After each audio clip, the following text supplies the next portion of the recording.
మన ప్రభువైన యేసుక్రీస్తు నామములో మీ అందరికీ శుభములు తెలియజేస్తూ ఉన్నాను. క్రిస్మస్ తర్వాత రెండవ ఆదివారం కొరకు ఏర్పాటు చేయబడిన దైవలేఖన భాగములు యెషయా గ్రంథం 42వ అధ్యాయం 1 నుండి 9, రోమీయులకు రాసిన పత్రిక 3వ అధ్యాయము 19 నుండి 22, మత్తయి సువార్త 3వ అధ్యాయం 1 నుండి 12. ఈ 3 పాఠ్య భాగాలు ఆధారంగా నేను ఏర్పరచుకున్న ఈ నూతన సంవత్సర సందేశము క్రొత్త ఏడు క్రొత్త బ్రతుకు. క్రొత్త ఏడు క్రొత్త బ్రతుకు. మన ప్రభువైన యేసుక్రీస్తు నామములో మీ అందరికీ మరొక పర్యాయము శుభాభివందనాలు తెలియజేస్తూ ఉన్నాను. అదే రీతిలో 2026వ సంవత్సరం నూతన సంవత్సరం అని దయాకిరీటం అనుగ్రహించిన దేవాది దేవునికి నేను కృతజ్ఞతాస్తుతులు చెల్లిస్తూ మీ అందరికీ నూతన సంవత్సర శుభాకాంక్షలను తెలియజేస్తున్న నా పక్షంగా, మా కుటుంబ పక్షంగా, క్రైస్ట్ లూథరన్ చర్చ్ వెన్నెవలవారిపేట ప్యారిష్ పక్షంగా, ఏలూరు ప్యారిష్ పక్షంగా మీ అందరికీ కూడా నూతన సంవత్సరము అంతా కూడా ఆశీర్వాదకరంగా ఉండాలని ఆ దేవాది దేవుణ్ణి ప్రార్థిస్తూ మీకు నా శుభాకాంక్షలను తెలియజేయచ్చు ఉన్నాను. ప్రియులారా, క్రిస్మస్ తర్వాత ఎపిఫానియా జనవరి 6 వరకు ఉన్న కాలాన్ని క్రిస్మస్ టైడ్ అని మనం పిలుస్తాం. ఈ క్రిస్మస్ టైడ్ కాలంలో మనము క్రీస్తు జననం తర్వాత జరిగిన కొన్ని సంఘటనలను ధ్యానం చేసుకుంటూ మనము వాక్య లేఖన భాగాలు ఆధారంగా నేటి ధ్యాన అంశాన్ని వివరించుకుందాం. ప్రియులారా, యేసు ప్రభుల వారి జీవిత చరిత్ర మనం అడ్వెంట్ కాలంలో ఎంతో స్పష్టంగా ఆయన రాకను ధ్యానం చేసాం. క్రిస్మస్ రోజు ఆయన పుట్టికను చూసాం. ఇప్పుడు ఆ తదుపరి కాలము క్రిస్మస్ అంటే క్రీస్తు జననం తర్వాత జరిగిన విశేషాలను మనం గమనిస్తూ ఉన్నాం. ఈ క్రిస్మస్ టైడ్ అనేటువంటి ఈ కాలంలో మనకి ఇవ్వబడిన పాఠ్యభాగం క్రిస్మస్ తర్వాత 2వ ఆదివారాన్ని మనం గమనించినప్పుడు ఇక్కడ నూతనమైనటువంటి సంవత్సరంలో నూతన జీవితం లేదా నూతన బ్రతుకును మనం బ్రతికి జీవించాలని ప్రభు కోరుకుంటున్నాడు. 3 పాఠ్యభాగాలలో సువార్త పాఠ్యభాగాన్ని మీరు గమనించినప్పుడు మత్తయి సువార్త 3వ అధ్యాయం 1 నుండి 12 వచనాలలో బాప్తిస్మిచ్చు యోహాను యొక్క అద్భుతమైనటువంటి సందేశం, ఒక ప్రసంగాన్ని, ఆ ప్రవక్త యొక్క ప్రసంగాన్ని మనం వింటున్నాం. ప్రవక్త ఎలాగ ప్రవచనం చేస్తున్నాడు, అక్కడ చేసిన ప్రసంగాన్ని మనం ఆలోచన చేస్తూ దానికి మూల వచనంగా మొదటి వచనంలో 2వ వచనాన్ని మనం గమనిస్తే, పరలోక రాజ్యము సమీపించి ఉన్నది, మారు మనసు పొందుడని యూదయ అరణ్యములో ప్రకటించుచుండెను. మారు మనసు పొందండి. మీరు ఇంకా క్రిందకి మీరు చదివినట్లయితే దీని కొనసాగింపుగా వారందరూ బాప్తిసం పొందిరి 6వ వచనంలో చూస్తాం. 7వ వచనంలో బాప్తిస్మిచ్చు యోహాను అంటాడు, మారు మనస్సుకు తగిన ఫలము ఫలించుడి అంటాడు. పిల్లరా, వీటన్నిటి అర్థం ఒకటే. మన జీవితంలో మనం ఏ బ్రతుకైతే బ్రతుకుతున్నామో ఆ బ్రతుకును మార్చుకోమని బాప్తిస్మిచ్చు యోహాను యోర్దాను నది తీర ప్రాంతంలో అక్కడ ఉన్నటువంటి ప్రజలకు, ఆ ప్రదేశములో యూదయ అరణ్యములో ఆయన ప్రకటిస్తూ, ఆ సమయమున యెరూషలేము వారును యూదా వారందరూ యోర్దాను నది ప్రాంతముల వారందరూ అతని వద్దకు వచ్చి వారు తమ పాపములను ఒప్పుకొని బాప్తిసం పొందారు. అయితే పరిసయ్యులు, సద్దుకయ్యులు అనేకులు బాప్తిసం పొందడానికి వచ్చినప్పుడు వారితో మాట్లాడుతున్న మాటల సందర్భం. ఇక్కడ మీరు గమనించాల్సింది, బాప్తిస్మిచ్చు యోహాను ఒక స్ట్రైట్ అవే చాలా ఖచ్చితమైన బోధ ఏంటంటే, మీరు మీ బ్రతుకులను మార్చుకోండి, మీ మనస్సులను మార్చుకోండి. పౌలు రోమీయులకు రాసిన పత్రిక 12వ అధ్యాయం 2వ వచనంలో కూడా అదే మాట చెప్తున్నాడు. మీ మనస్సు మారి నూతనం అవటం వలన మాత్రమే మీరు రూపాంతరము చెందుతారు. మనం you must change your mind. నువ్వు ఏ మైండ్ అయితే కలిగి ఉన్నావో, నీవు లోకంలో ఎలా ఉండాలని 2025 అంతా నువ్వు గడిపావో ఆ మైండ్ని నువ్వు మార్చుకో. దేవుని వైపుకు నీ మైండ్ని తిప్పుకోవాలి. మనస్సు మారాలి, దానికి తగిన ఫలము ఫలించాలి. అంటే మన మనసు మారింది అని చెప్పడానికి క్రియను నువ్వు కనబరచాలి. మారు మనసుకు తగిన ఫలం ఏంటయ్యా అంటే బాప్తిస్మము. కొత్త జన్మ, క్రొత్తగా జన్మించాలని ప్రభువు యోహాను సువార్త 4వ అధ్యాయము యోహాను సువార్త నికోదేముతో మాట్లాడుతున్నాడు. ఒకడు క్రొత్తగా జన్మించాలి, నీటి మూలంగా ఆత్మ మూలంగా జన్మించితేనే కానీ వాడు దేవుని రాజ్యంలో ప్రవేశించడు. అంటే క్రొత్త జన్మ, క్రొత్త బ్రతుకు ఈ నూతన సంవత్సరంలో, ఈ క్రొత్త ఏడు నాడు మనము క్రొత్త బ్రతుకును బ్రతకాలి అని ప్రభు వాక్యము మనల్ని బలపరుస్తుంది. ఆ క్రొత్త బ్రతికే మనల్ని ఏం చేస్తుంది అంటే దేవునికి సమీపంగా చేస్తుంది, ప్రభువుతో ఉండేలా చేస్తుంది. ఎవరైతే అలా చేస్తారో వారు ఆశీర్వదింపబడిన జనాంగంగా ఉంటారు. లేని ఎడల ఇదిగో ఇప్పుడే గొడ్డలి చెట్టు వేరున ఉంచబడింది, అది నరకబడి క్రింద పడవేయబడుతుంది, అగ్నిలో పడవేయబడుతుంది అనే మాటను చాలా స్పష్టంగా ఇక్కడ జ్ఞాపకం చేస్తూ ఉన్నాడు. బాప్తిసము అంటే పాపములను ఒప్పుకుని బాప్తిసం తీసుకున్న వారికి ఏమో అంటే మనస్సు మారి బాప్తిసం పొంది దేవుని దగ్గరకు వచ్చిన వారిని ప్రభు చేర్చుకుంటున్నాడు. మనస్సు మారకుండా వారి పాత స్వభావంలోనే ఉంటూ సద్దుకైలు పరిసయ్యులు బాప్తిసం పొందడానికి వచ్చినప్పుడు యోర్దాను నది దగ్గర బాప్తిసం ఇచ్చి యోహాన్ని ఎలాగైతే హెచ్చరించాడో ఆ విధమైనటువంటి హెచ్చరికను పొందుకునే వారిగా మరొక గుంపు ఉంటూ ఉన్నారు. నువ్వు ఏ గుంపుకు సంబంధించిన వానిగా ఉన్నావు? 2025 అంతా గడిచిపోయింది. ఆ గడిచిన పాపం అంతటిని 2026లో తీసుకొచ్చావా? గత వత్సర పాపం అంతా పాపాలి అని భక్తుడు ఒక చక్కటి పాటను పాడడం మనం గమనిస్తూ ఉంటాం.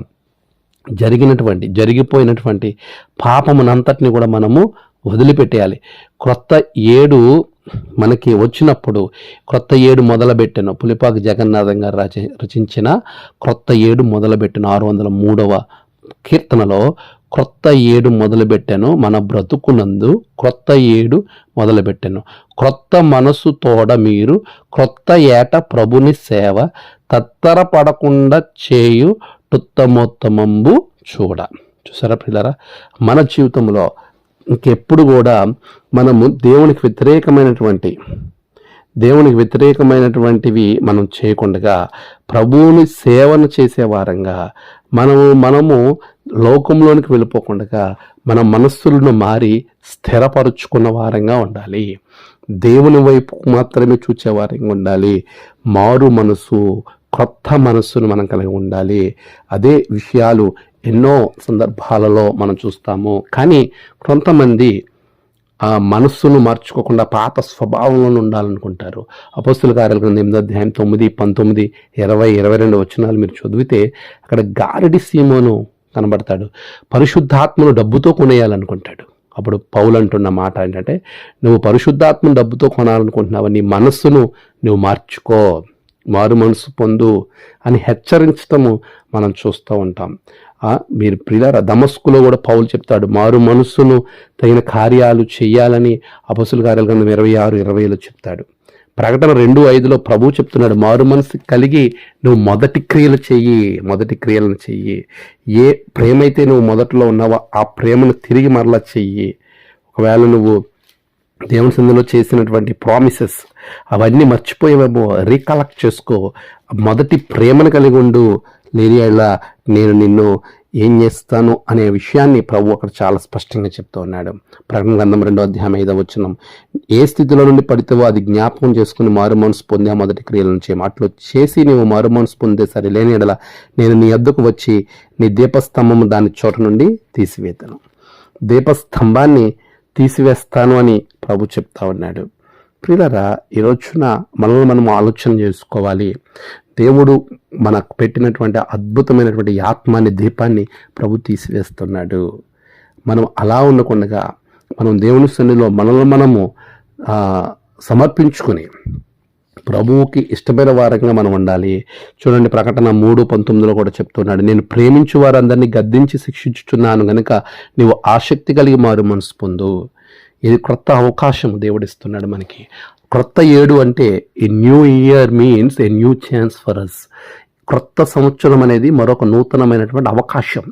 ఈ అవకాశాన్ని మనం సద్వినియోగం చేసుకోకుండా దేవుడు గద్దించారు కదా అని దూషించే వారంగా ఉండకూడదు. మనం ప్రకటన 16:11 మీరు చదివితే, దేవుడికి వ్యతిరేకంగా చేసిన పనులను బట్టి దేవుడిచ్చిన శిక్షను వారు ప్రేమించకుండా తిరిగి దేవుణ్ణి దూషించి వారు మారు మనసు పొందకుండా ఉన్నటువంటి ప్రజలుగా మనం అక్కడ చూస్తూ ఉన్నాము. చూడండి, తమకు కలిగిన వేదనలను బట్టి పుండ్లను బట్టి పరలోకమందున్న దేవుని దూషించిరి కానీ తమ క్రియలను మాని మారు మనసు పొందిన వారు కారు. చాలామంది తమ క్రియలను మానకుండా దేవుణ్ణి దూషించి ఇంకా భ్రష్టత్వంలోకి వెళ్ళిపోతారు. ఈ క్రొత్త ఏడు మన జీవితాలకు అలా కాకుండా క్రొత్త మనస్సు కలిగి, క్రొత్త బ్రతుకులో మనం క్రొత్త మనస్సు కలిగి ఉండాలి. ఈ క్రొత్త బ్రతుకు మనం బ్రతకటానికి మనకు కావాల్సిన ఫస్ట్ ఎలిమెంట్ నూతనమైన మనస్సు.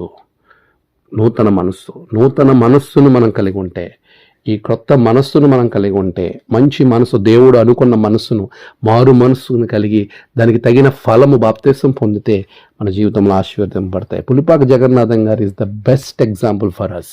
మనందరికీ ఆయన ఒక గొప్ప ఉదాహరణ, మాదిరి. 1826వ సంవత్సరంలో సెప్టెంబర్ 4వ తారీఖున కోనసీమకు చెందిన శ్యామలాదేవి అనేటువంటి లంకలో జగన్నాథం గారు జన్మించారు.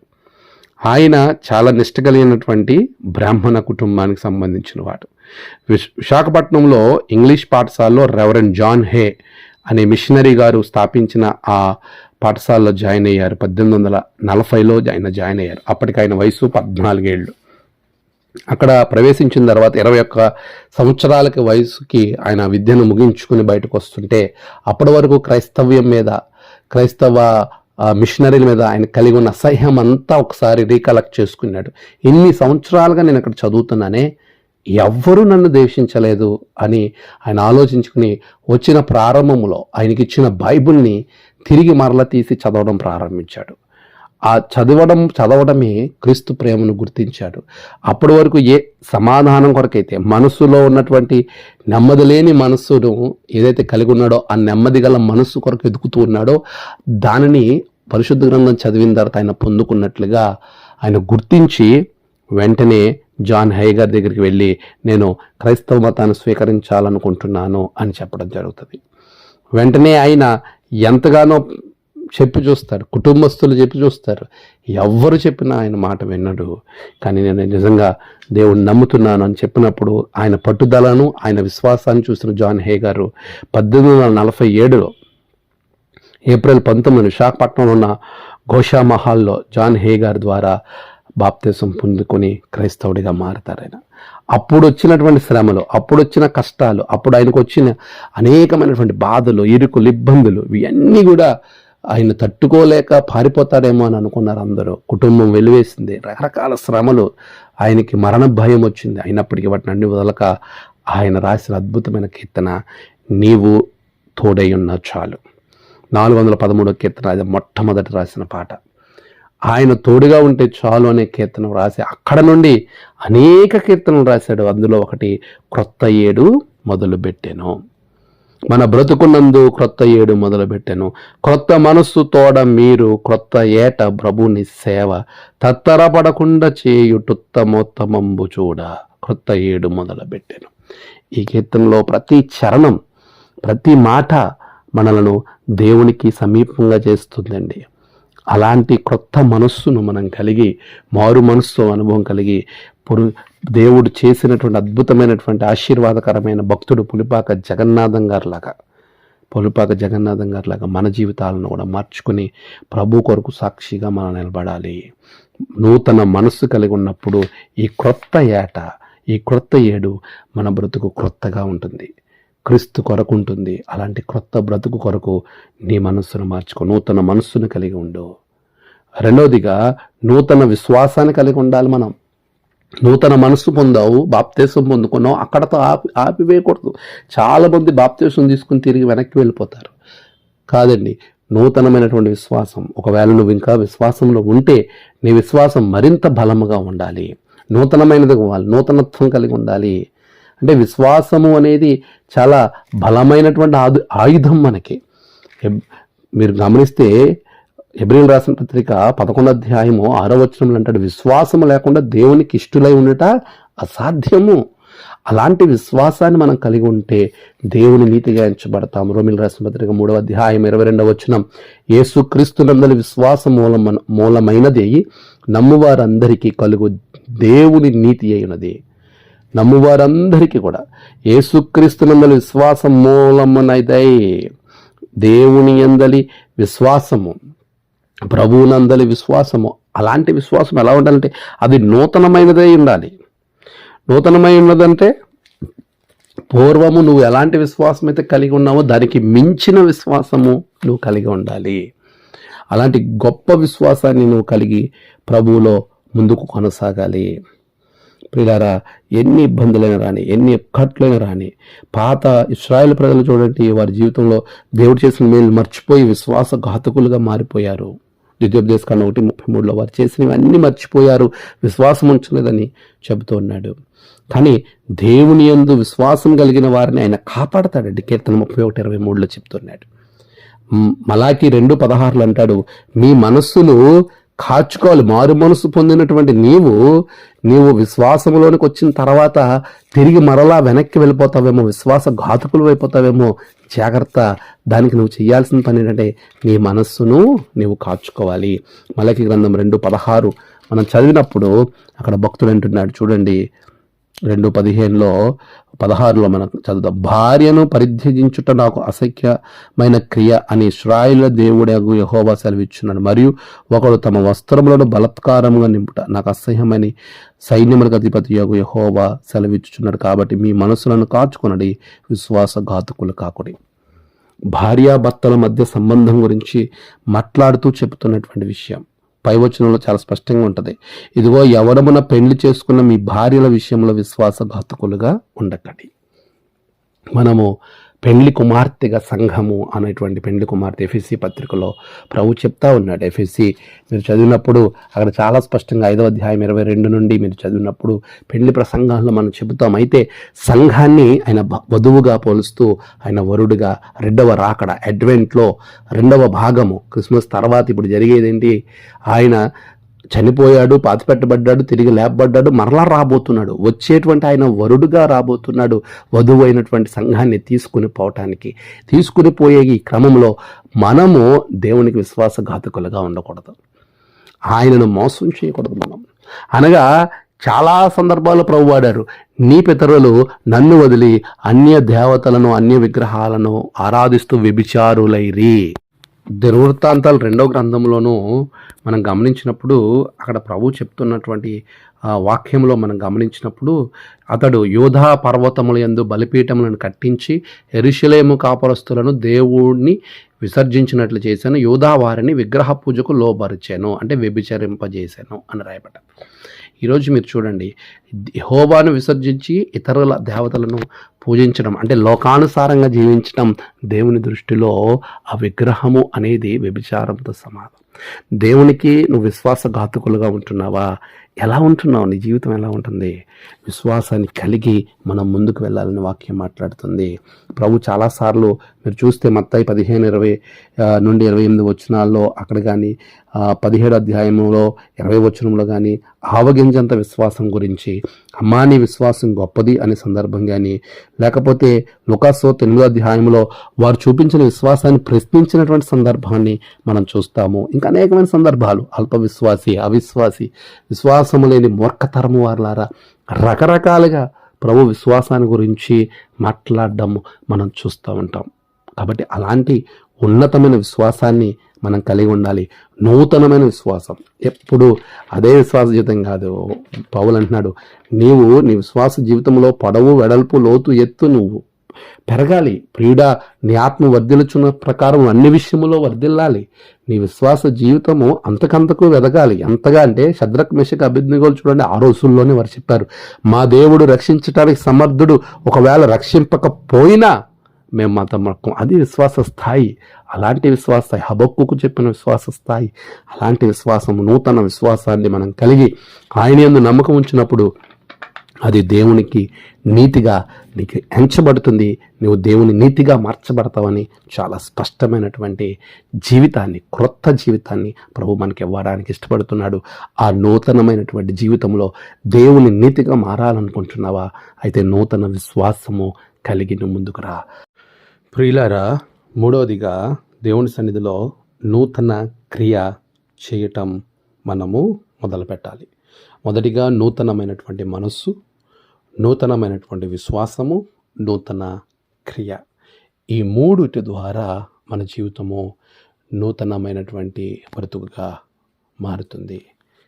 ప్రియమైన విశ్వాసులారా, ప్రభు ఆ విధమైనటువంటి నూతన క్రియ వైపుకు మనల్ని నడిపిస్తూ ఉన్నాడు.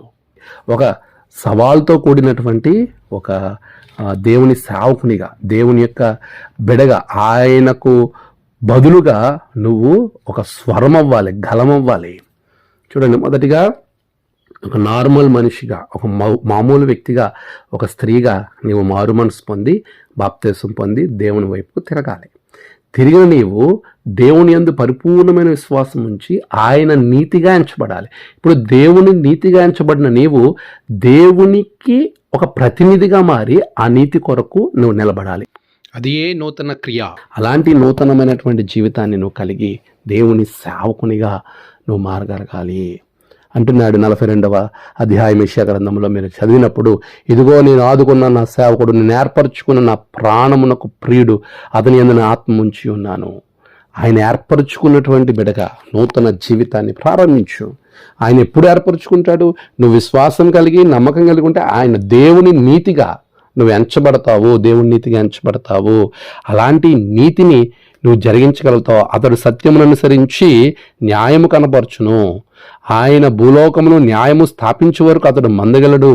నువ్వు చేయవలసింది ఏంటంటే, మీరు ఇంకా క్రిందకి చదివినట్లయితే 7వ వచనంలో, యెహోవానగు నేనే నీతి విషయంలో నిన్ను పిలిచి నీ చెయ్యి పట్టుకుని ఉన్నాను, నిన్ను కాపాడి ప్రజల కొరకు నిబంధనగాను అన్ని జనులకు వెలుగుగాను నిన్ను నియమించి ఉన్నాను. నీతి కొరకు నిన్ను నియమించి ఉన్నాను. ఇప్పటి వరకు నువ్వు దేని కొరకు జీవించుంటావు. ఇప్పటి వరకు నీ జీవితంలో మారు మనసు పొందుంటావు, బాప్తిసం తీసుకుని ఉంటావు, దేవుని నుండి విశ్వాసం ఉంచి ఉంటావు. కానీ నీతి కొరకు నిలబడావా? దేవుని కొరకు నిలబడ్డావా? ప్రభు కార్యాల కొరకు నిలబడ్డావా? దేవుని మందిరములో ఆయన పరిచర్య చేయడానికి నువ్వు నిలబడ్డావా? 2026లో ఒక తీర్మానం చేసుకో. ఒక నూతన ఆత్మను మందిరానికి నడిపించడానికి ఒక కంకణం కట్టుకో. ఆత్మను బలపరచడానికి ఒక నిర్ణయం తీసుకో. నూతన జీవితం, అది దేవుని కొరకు నిలబడే జీవితం. నా సేవకునిగా నిన్ను ఏర్పరచుకున్నాను, నీతి కొరకు నిన్ను పిలుచుకున్నాను అని ప్రభు చెప్తూ ఉండగా, నీతి కొరకు నువ్వు నిలబడాలి. నీతి అనే క్రీస్తు కొరకు నిలబడాలి. పౌలు నిలబడ్డాడండి. అలాగా పౌలు నిలబడ్డాడు.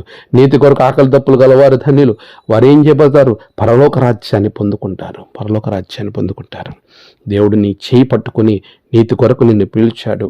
అలా నీతి కొరకు నిలబడినప్పుడు ఇర్మియా చాలా శ్రమల పాలయ్యాడు. కానీ దేవుడు సిద్కియా ద్వారా పొందుకున్న శ్రమల నుండి విడిపించాడు ఇర్మియాని. మికాయా ప్రవక్త అనేక శ్రమలు పొందుకున్నాడు అహాబ్ ద్వారా. అయినప్పటికీ దేవుడు ఆయన వదిలిపెట్టలేదు. ఇలా రాజైన హేరోదు బాప్తిస్మిచ్చి యోహాన్ని ఎన్నో శ్రమలు శరచ్ఛేదనం చేశాడు. కానీ ప్రభు రాజ్యంలో స్థానాన్ని సంపాదించుకున్నాడు, పరలోక రాజ్యాన్ని పొందుకున్నాడు. ఆసా హనానీని ఎన్నో శ్రమలు పెట్టాడు, అయినా దేవుడు హనానీని వదిలిపెట్టలేదు. ఇవన్నీ ఉదాహరణలన్నీ మీరు గమనించండి. ప్రభు అంటున్నాడు, నీతి కొరకు నిలబడాలి, నీతి కొరకు నిలబడాలి. మీకా గ్రంథం 6వ అధ్యాయం 8వ వచనం మీరు చదివితే, మనుష్యుడా, ఏది ఉత్తమమో అది నీకు తెలియజేయబడుచున్నది. న్యాయముగా నడుచుకున్నటయు, కనికరమును ప్రేమించుటయు, దీన మనస్సు కలిగి నీ దేవుని ఎదుట ప్రవర్తించుటయు ఇంతే కదా యెహోవా నిన్ను అడుగుచున్నాడు. న్యాయముగా ఇంతే కదా దేవుడు. నీతి అనే కవచాన్ని నువ్వు ధరించుకోవాలి. అలాంటి జీవితం మనం కలిగి ఉండాలి. అది నూతన జీవితం. ఇంతే కదా ప్రభువు నిన్ను అడుగుతున్నాడు, ఇలా ప్రవర్తించాలని. ఇదే నూతన జీవితం. ఈ నూతన జీవితం ద్వారా, నీతి కొరకు నువ్వు జీవించటం ద్వారా, నీ నీతి జీవితం, నీ నూతన జీవితం ప్రభువుకి మహిమకరంగా ఉంటుంది. నీవు ప్రభు రాజ్య వారసులుగా, ఆయన సేవకునిగా మార్పు చెందుతావు. ప్రియులారా, క్రొత్త ఏడున క్రొత్త మనస్సును, క్రొత్త ఏడున క్రొత్త బ్రతుకును మనం కలిగి ముందుకు వెళ్ళాలి. ఆ క్రొత్త బ్రతుకులో మొదటగా మన మనస్సును మార్చుకుందాం. రెండవదిగా నూతనమైనటువంటి మనస్సుతో పాటు నూతన విశ్వాసాన్ని కలిగి ఉందాం. నూతన విశ్వాసముతో మన యొక్క జీవితంలో మన నూతన క్రియ దేవుని కొరకు మనం చేద్దాం. ఆ నూతన క్రియను చేస్తూ ఉన్నాను అని ప్రభువే చెప్తూ ఉన్నాడు. ఈ నూతనమైనటువంటి బ్రతుకు పరమార్థము ఎక్కడంటే, నూతన క్రియ ఆయన చేయడము మాత్రమే కదా, మనము కూడా నూతనమైన క్రియను దేవుని కొరకు చేయాలి. ఆ నూతన క్రియే నీ జీవితాన్ని మార్చి క్రొత్త జీవితంగా, క్రొత్త బ్రతుకుగా అది మారుస్తుంది. ఈ క్రొత్త బ్రతుకే ప్రభువు నిన్ను ఆయన రాజ్యానికి చేర్చేలా చేస్తుంది. అటువంటి నూతనమైనటువంటి జీవితం, నూతనమైనటువంటి ఆశీర్వాదం ఈ నూతన సంవత్సరంలో దేవుడు మీకు అనుగ్రహించునుగాక. ఆమేన్. ప్రార్థన. సర్వోన్నతుడ గొప్ప దేవాశ్చర్యకరుడ నీకు వందనాలు. నిబిడలను బహుగా దీవించండి.